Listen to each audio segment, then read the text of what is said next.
Assalamualaikum warahmatullahi wabarakatuh.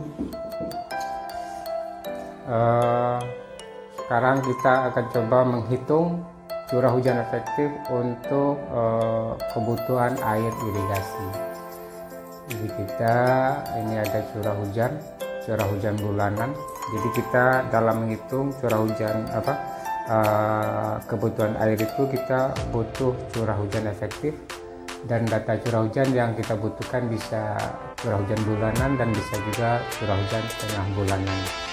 Nah, ini adalah curah hujan tengah bulanan. Jadi kalau kita lihat tahun 1979 ada pada satu stasiun, bisa juga dari beberapa stasiun. Dari beberapa stasiun itu kita jadikan curah hujan wilayah. Jadi kalau satu stasiun, ini misalnya 460,7 itu adalah curah hujan bulanan. Ya, begitu juga yang angka yang lain ini adalah curah hujan bulanan. Jadi yang dimaksud dengan curah hujan bulanan di sini adalah akumulasi dari 1 Januari sampai dengan 31 Januari untuk bulan Januari. Jadi kalau untuk bulan Februari berarti ini adalah akumulasi dari 1 Februari sampai dengan 28 Februari pada tahun 1979. Jadi ada angka sampai ke Desembernya adalah 295. Jadi ini adalah akumulasi 1 bulan. Nah, kira seperti itu. Sampai ini data dari tahun 1979 sampai tahun 1988. Jadi kalau kita lihat di sini, ini ada tulisan di sini ada curah hujan wilayah. Jadi kalau di suatu tempat ada beberapa titik satu hujan, itu bisa kita jadikan dulu sebagai curah hujan wilayah. Nah, jadi bagaimana cara mendapatkan 490 itu? Kira-kira contoh seperti ini. Ini adalah tabel dari stasiun curah hujan.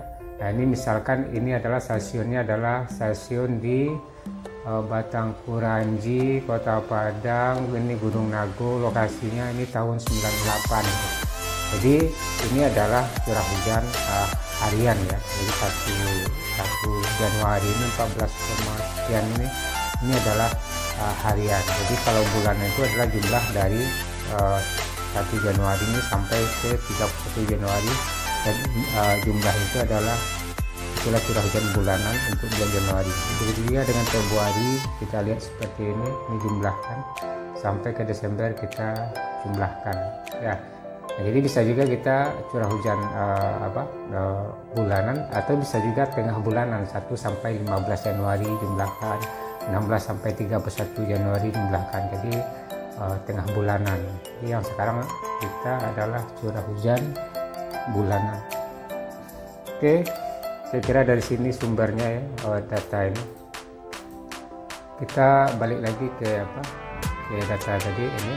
Nah, jadi dari data curah hujan ini tahun 1979 sampai tahun 1988 ini, nanti kita urut dari yang besar ke yang kecil atau dari yang kecil ke yang besar bisa. Jadi kalau kita lihat di sini, kita urut dari yang kecil ke yang besar. Nah, setelah kita urut, maka tahunnya kita hilangkan ya. Tahunnya kita kasih dengan nomor urut. Ini nomor urut adalah 1 sampai 10. Nah, jadi kalau kita lihat diurutkan, Januari 32 yang paling kecil, yang paling besar adalah 501. Untuk Februari 51 yang paling kecil, dan yang paling besar adalah 639. Coba kita lihat lagi data sebelumnya. Nah, ini yang paling kecil adalah 32, ini yang paling kecil adalah 51 ya. Oke, yang paling besarnya adalah 490, yang paling besar adalah 493. Bukan 400, jadi ada angka 639. Jadi kita lihat di sini. Jadi dari yang kecil ke yang besar. Dah, ini kita urut, kemudian kita mencari curah hujan R80. R80 sini adalah 80 itu maksudnya adalah 80% kemungkinan terjadinya hujan gitu.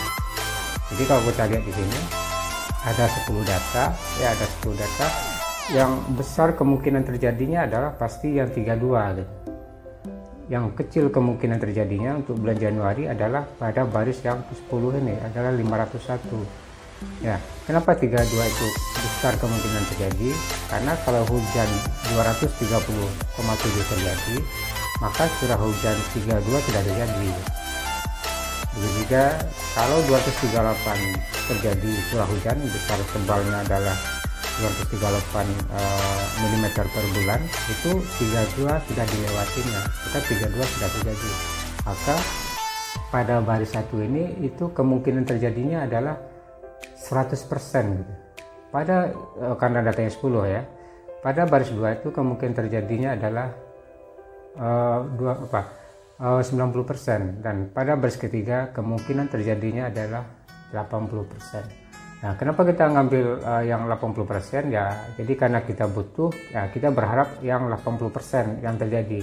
Jadi kalau kita berharap kejadian hujan yang ini, yang nomor urut 10 ini adalah 100% kemungkinan terjadinya, maka kita merencanakan kebutuhan air irigasi, dan kita nanti berharap akan terjadi 501. Nah, sementara kan ini kemungkinan terjadinya kan 10%, kecil. Nah, jadi kita berharap yang 80% terjadinya. Bagaimana cara mendapatkan ini? Sebenarnya banyak cara, banyak persamaan untuk mendapatkan R80 itu. Lanjut. Nah, ini R80 kita menggunakan rumus Harza. Ini salah satunya rumus Harza. Ya, bisa juga ada rumus California, bisa juga ada rumus Weibull, kan bisa juga sebenarnya. Ya, jadi R80 di sini menggunakan rumus Harza. Nah, di rumus Harza itu N dibagi 5 ditambah dengan 1. N itu adalah jumlah data. Jadi karena data kita 10 ya, berarti 10 dibagi 5. 10 bagi 5 adalah 2, 2 tambah 1 jadi 3. Jadi dia nomor urut 3 jika data itu kita urutkan dari yang kecil ke yang besar. Jadi ternyata dia di baris ketiga R80 nya. Oke. Jadi kalau kita lihat ya, R80, kita balik lagi ke sini. Nah, ini jadi R80 nya di baris ketiga. Jadi data inilah yang kita gunakan untuk kita menghitung kebutuhan air irigasi. Dan nanti dalam kebutuhan air irigasi itu kita butuh data curah hujan, kita butuh data evaporasi, kita butuh data perkolasi, dan kita butuh kebutuhan air untuk pergantian lapisan air ya.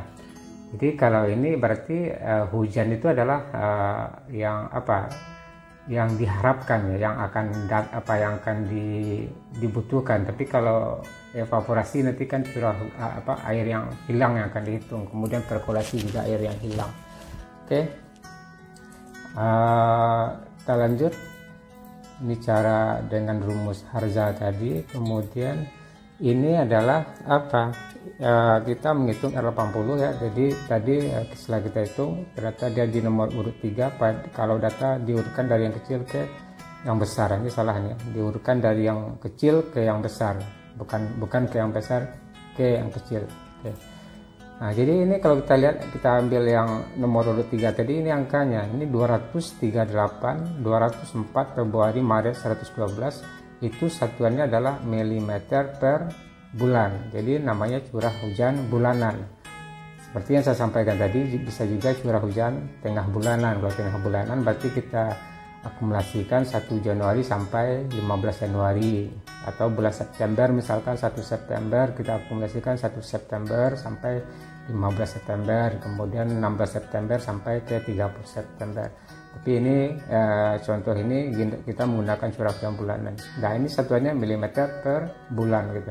Jadi yang paling kecil itu adalah 0,33 pada bulan Agustus dan bulan September.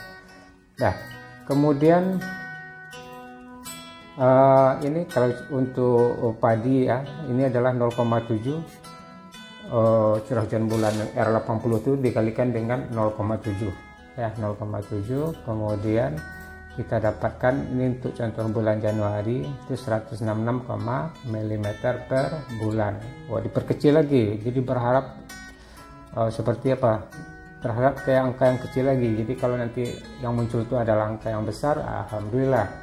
Tapi kalau kecil dari ini kan kecil kemungkinannya karena udah dikali lagi dengan 0,7. Jadi tadi berharap ke angka 238, sekarang berharap ke angka 166,6 mm per bulan. Nah, jadi ini kalau direkap, kita rekap curah hujan efektif yang akan digunakan nanti untuk menghitung kebutuhan air irigasi. Nah, jadi kalau tadi adalah satuannya adalah bulanan, sekarang kita merubahnya ke satuan harian gitu.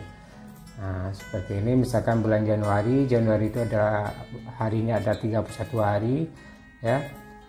Kemudian untuk R80-nya berarti 166,6 dibagi dengan 31 hari. Maka satuannya berubah menjadi 5,374 mm per hari. Nah, begitu juga yang lain Februari sampai Desember. Nah, ini adalah jumlah hari dalam satu bulan ya. Nah, kira-kira ini kebutuhan air irigasi ini untuk menghitung gunanya nanti adalah untuk menghitung kebutuhan air irigasi. Berapa air yang dibutuhkan suatu area irigasi itu nanti berapa liter per detik per hektar gitu. Oke, kini sudah dapat curah hujan efektif. Ya, mudah-mudahan bermanfaat ya. Saya sudahi. Assalamualaikum warahmatullahi wabarakatuh.